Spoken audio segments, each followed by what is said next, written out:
सीमा गर्मियों की छुट्टियों में अपनी नानी के गांव आई थी। सीमा नानी के घर पहुंचने के बाद अपनी नानी के पैर छूती है और उनसे आशीर्वाद लेती है।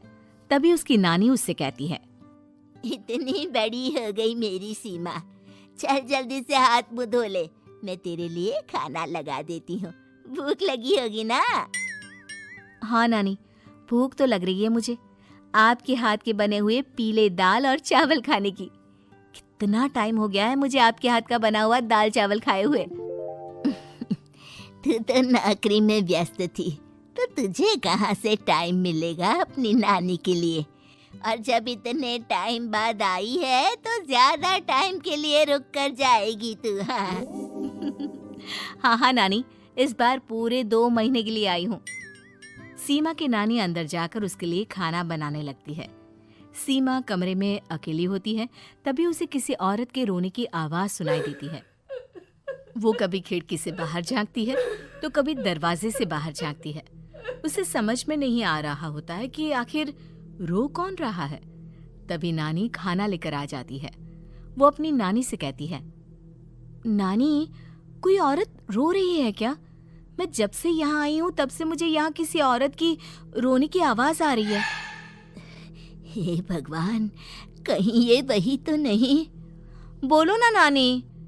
अरे कोई नहीं रो रहा, ये तेरे मन का वहम है। और तू ना अब खाना खा ले, ज्यादा यहाँ वहाँ की बातों में ध्यान मत दिया कर। जल्दी से खाना खा और फिर मेरे साथ आ जा मेरे कमरे में, दोनों बैठकर खूब सारी बातें करेंगे। ऐसे ही अगले दिन सीमा अपनी नानी के साथ गांव के बाजार जा रही होती है। उसी रास्ते में फिर से किसी औरत के रोने की आवाज आती है। वो अपनी नानी से कहती है,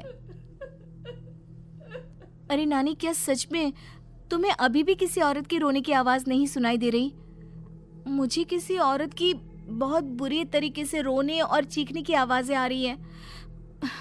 मैं बहुत परेशान हूँ नानी, आखिर ये कौन है?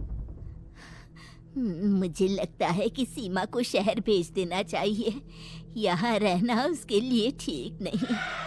नानी बोलो ना, आप चुप क्यों हो जाती हो? सीमा, तू घर चल, मुझे तुझसे बहुत जरूरी बात करनी है। नानी सीमा को घर ले आती है और सीमा से कहती है, सीमा, कल सुबह तू शहर वापस चली जाएगी। अरे अचानक? आखिर क्या बात है नानी, आप मुझे ऐसे जाने को क्यों कह रही हो? मैं बस जो कह रही हूँ उस पर ध्यान दे। तू कल सुबह यहाँ से चली जाएगी, और ये बात मैं कोई मजाक में नहीं बोल रही। तू कल जाएगी तो मतलब जाएगी। अरे नानी, चली जाऊंगी मैं, ठीक है, पर आखिर बात क्या है ये तो बता दो। मम्मी से कोई बात हुई है या फिर मुझसे कोई गलती हुई है जो तुम मुझे अचानक से जाने के लिए बोल रही हो? देख सीमा, रात बहुत हो चुकी है और मुझे इस बारे में कोई बात नहीं करनी। चल, अब चल के मेरे साथ सो जा। सुबह की बस पकड़कर तुझे शहर भी तो जाना है। सीमा को अपनी नानी का ऐसा व्यवहार देखकर बहुत ही अजीब लगता है। उसे कुछ समझ में नहीं आ रहा होता है कि आखिर उसकी नानी उसे अचानक से गांव छोड़कर जाने के लिए क्यों कह रही है। ये सारी बातें सोचते सोचते सीमा की आंख लग जाती है और वो अपनी नानी के साथ सो जाती है। ऐसे ही आधी रात को सीमा को फिर से किसी औरत की रोने की आवाज सुनाई देती है। वो उस औरत की आवाज सुनकर बार बार करवटें बदल रही होती है और तभी उसे सपने में भी एक अजीब सी औरत की परछाई दिखाई देती है, जो इतना चीख चीख कर रो रही होती है कि सीमा डरकर उठ जाती है। वो पूरे पसीने पसीने हो रही होती है। वो अपने आसपास देखती है तो घर में बिल्कुल शांति का माहौल होता है। सीमा घबरा जाती है। वो अपनी नानी को जगाने की कोशिश करती है मगर उसकी नानी नहीं जगती। सीमा को फिर से उस औरत की रोने की आवाज सुनाई देती है। आखिरकार सीमा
बचाओ। मेरी बच्ची, हम आ गए, हम तुझे बचा लेंगे। नानी, मुझे यहाँ बहुत डर लग रहा है। यहाँ इंसान की कटी हुई मुंडिया, हाथ, पैर और कंकाल है और खून भी है। नानी, मुझे डर लग रहा है। आप सब मेरी मदद कीजिए, नहीं तो ये खूनी कुआं मेरी बच्ची को भी खा जाएगा। अरे मुझे तो ये समझ में नहीं आ रहा कि आखिर इस खूनी कुएं को खोला किसने। सालों पहले इसको इतनी मुश्किलों के बाद तांत्रिक बाबा ने बंद किया था। अरे पूरा गांव खूनी कुएं के बारे में अच्छे से जानता है, तो कोई भी जानबूझकर तो ऐसा करेगा नहीं।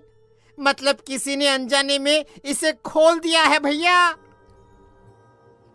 सीमा को इस बारे में मालूम नहीं था, और जब से वो यहाँ आई थी तभी से उसे किसी औरत के रोने की आवाज़ें भी सुनाई दे रही थी। कहीं सीमा ने ही तो उसे नहीं खोला। अगर ऐसा है तो फिर सीमा का बचना बहुत मुश्किल है। वहीं कुएं के अंदर सीमा रोते हुए बैठी होती है कि उसे आवाज सुनाई देती है जो कुएं के बाहर खड़े गांव वालों में से किसी को सुनाई नहीं देता।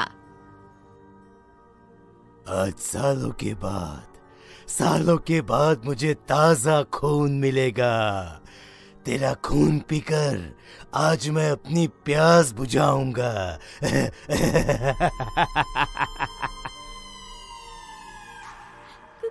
कौन है? मत मारो प्लीज, मुझे जाने दो प्लीज। मैंने किसी का क्या बिगाड़ा है? वो तुझे मरने के बाद पता चल ही जाएगा।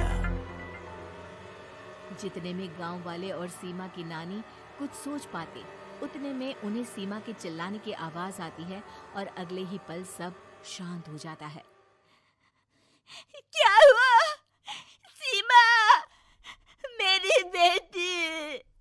माफ करना बहन, लेकिन अब सीमा वापस नहीं आएगी। हमें एक बार फिर से कुएं को बंद करना होगा। गांव वाले तभी तांत्रिक को बुलाकर लाते हैं। एक बार फिर अपनी शक्ति से तांत्रिक बाबा उस कुएं को हमेशा हमेशा के लिए बंद कर देते हैं और वहां एक बोर्ड लगा दिया जाता है कि यहाँ आना मना है।